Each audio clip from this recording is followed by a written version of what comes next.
এলেন এলেন কলকাতায়। তিনি মানে কে? তিনি রাজা। তিনি এলেন অনুর্বর এক মাটিতে, ফলালেন সোনার ফসল, গড়ে উঠল তার কেল্লা, ভরে উঠল তার সংসার। সোনার বরণ ছেলেরা এলো তার সৈন্যদলে, এলো যোগ্য সেনাপতি। অন্য অন্য রাজ্যের রাজারা শ্রদ্ধায়, ভালোবাসায়, ভক্তিতে লুটিয়ে পড়ল তার সিংহাসনের সামনে। এখন বুঝতে পারছেন তো কে তিনি? তিনি শ্রীরামকৃষ্ণ পরমহংস। অন্য আর কিছুর জন্য না হোক, শুধু তার উপস্থিতিতেই পুত হয়ে উঠেছে, পবিত্র হয়ে উঠেছে, পুণ্যধাম হয়ে উঠেছে এই কলকাতা। আজকের এই পর্ব তার চরণচিহ্ন ধরেই। দক্ষিণেশ্বর বা আলমবাজার আজ হয়তো পুরসভার নিয়মে কলকাতার অন্তর্গত, কিন্তু সেদিন তা ছিল না। তাই সেই সংলগ্ন জায়গাটিকে বাদ দিয়ে খাস কলকাতার কথাই আমরা জানব। সেই পথ দিয়েই হাঁটব যেখানে তার পদধূলি পড়েছিল। হয়তো তা ইতিহাসের ৩ তারিখ মেনে একের পর এক হিসাব করে হবে না, কিন্তু যেভাবেই হোক পৌঁছতে তো পারবো। ঠাকুর শ্রী শ্রী রামকৃষ্ণদেব কলকাতায় আসার পর শোভাবাজার অঞ্চলে নাথের বাগানে কিছুদিন তার বড় ভাই রামকুমারের সঙ্গে ছিলেন। তখন তার বয়স ছিল ১৭ বছর।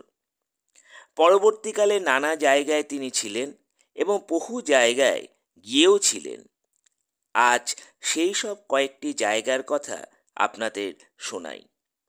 গোবিন্দ চাটুর্যের বাড়ি ৬১ নম্বর পেচু চ্যাটার্জি স্ট্রিটে ঠাকুর কিছুদিন ছিলেন। তিনি সে বাড়ির দেবদেবীর পূজা করতেন। তখন তার পরিচিতি ছিল গদাধর নামে। বাড়িটি ছিল একতলা এবং খুবই পুরনো। এখন ছামাপুকুরে রাধাকৃষ্ণের মন্দিরে যে বিগ্রহটি আছে, সেই বিগ্রহটি পূজা করতেন ঠাকুর। এই বাড়িতেই গদাধরের বড় ভাই রামকুমারের চতুষ্পাঠী ছিল, যার নাম ছিল ছামাপুকুর চতুষ্পাঠী। জীবন ধারণের জন্য রামকুমারকে কলকাতায় এসে এই টোল খুলে গ্রাসাচ্ছাদনের ব্যবস্থা করতে হয়। কিন্তু এখন এই টোলের কোনো অস্তিত্বই নেই। এখানেই প্রতিষ্ঠিত হয়েছে রাধাকৃষ্ণের মন্দির। রামকুমারের বাসা এই বেচু চ্যাটার্জি স্ট্রিটেই একটু দূরে। একই সারিতে ৩-৪টি বাড়ির পরে গদাধর রামকুমারের সঙ্গে থাকতেন খোলা চালের নিচে। সে বাড়ি এখন আর নেই।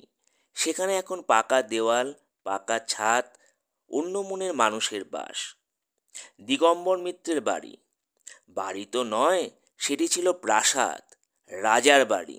লোকে বলতো ছামাপুকুর রাজবাড়ি। ঠিকানা ১ নম্বর ছামাপুকুর লেন। যখন গদাধর ছামাপুকুরে থাকতেন তখন তাকে নিত্য এই বাড়িতে নারায়ণ পুজোর জন্য আসতে হতো। কিন্তু নানা কারণে সেই বিরাট প্রাসাদ আজ আর নেই। যা পড়ে আছে তা খণ্ডাংশ। নকুর বাবাজির দোকান কামারপুকুরের বাসিন্দা বৈষ্ণব নকুর বাবাজির একটি দোকান ছিল কাছেই। ছামাপুকুরে যখন থাকতেন তখন গদাধর মাঝে মাঝে সেই দোকানে গিয়ে বসতেন। দোকানটি ছিল গুরুপ্রসাদ চৌধুরী লেনে, ঠনঠনিয়া কালীবাড়ি। ঠাকুর যখন ছামাপুকুরে থাকতেন তখন ঠনঠনিয়া সিদ্ধেশ্বরী কালী মন্দিরে মাঝে মাঝেই দেবী দর্শনে আসতেন, দেবীকে গানও শোনাতেন। পরেও ঠাকুর কয়েকবার এই মন্দিরে এসেছিলেন, দেবী দর্শন করেছিলেন, পূজাও দিয়েছিলেন।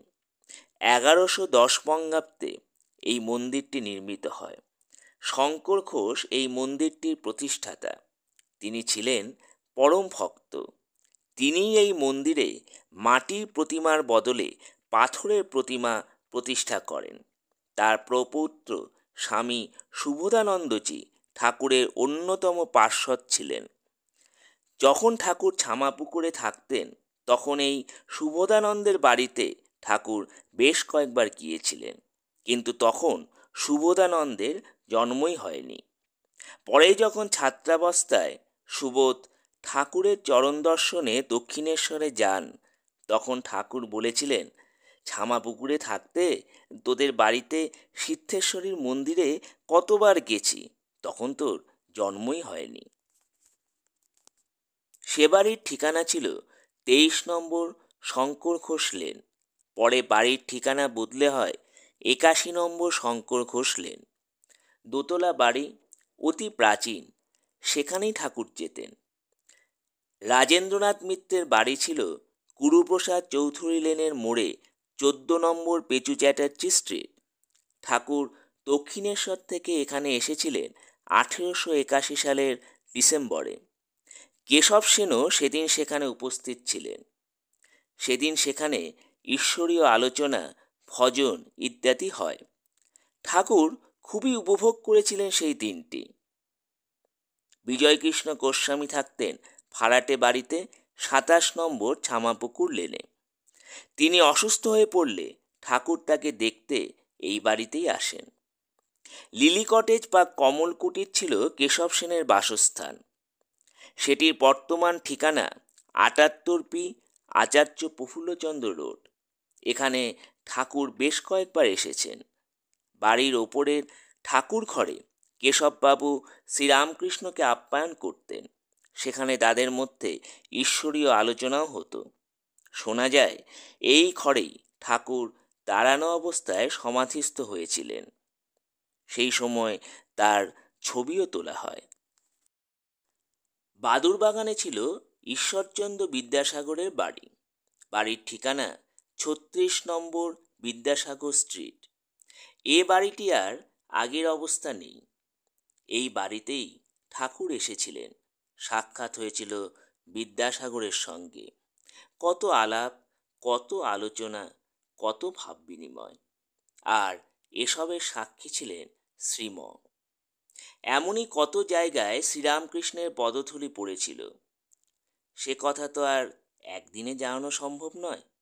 পরের কোনো পর্বে আবার ঠাকুরের পদচিহ্ন অনুসরণ করে শুরু করব আমাদের পথ চলা।